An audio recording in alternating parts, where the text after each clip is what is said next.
Message à l'occasion de la 39e édition de la Journée internationale de la femme. Mes chers amis, en ce vendredi 8 mars 2024, le Cameroun se joint aux autres pays du monde pour célébrer la 39e Journée internationale de la femme, en abrégé JIF. Conscient du rôle que la femme joue pour la pérennisation de l'espèce humaine d'une part et de son implication dans la vie d'autre part, il est important de nous arrêter pour la remercier et la valoriser. Aussi, le thème de la JIF de cette année est « Investir en faveur des femmes, accélérer le rythme ». Cette thématique en elle-même montre à quel point des efforts doivent encore être faits pour que la femme retrouve une place valorisante dans la société. En effet, dans nos sociocultures, le rôle de la femme a souvent été concentré à donner la vie, à faire des travaux domestiques et champêtres. Heureusement, avec le temps, les valeurs et talents de la femme sont désormais prises en compte dans tous les secteurs de la vie. Ce qui est encourageant car permettant de réduire les inégalités et injustices vis-à-vis des femmes. D'où l'importance de la Journée internationale de la femme que nous célébrons ce jour.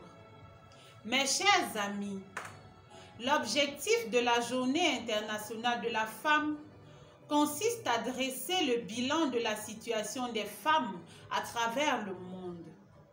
Il s'agit d'évaluer les victoires acquises, d'écouter les revendications des femmes afin d'identifier les efforts d'amélioration à fournir.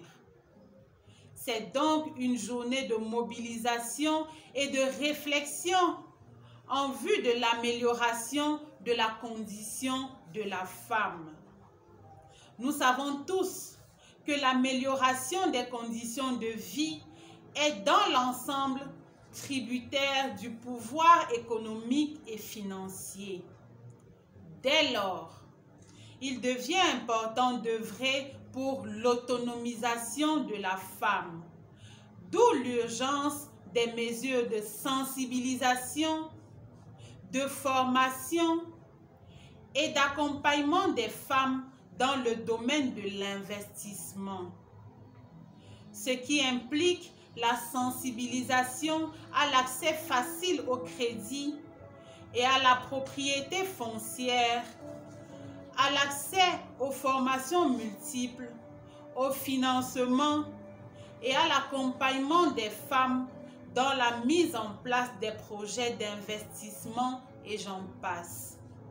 Autant de points de réflexion possibles. Pour que ces initiatives prennent corps en faveur de la femme, elle doit s'y impliquer elle-même.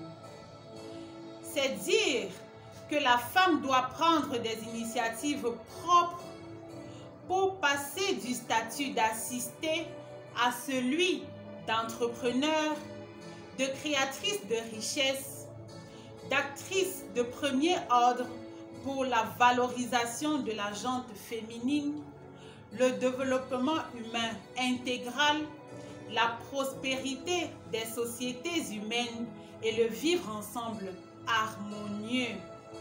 Bonne fête à toutes les femmes. Papa Claude Olivier Adiaba.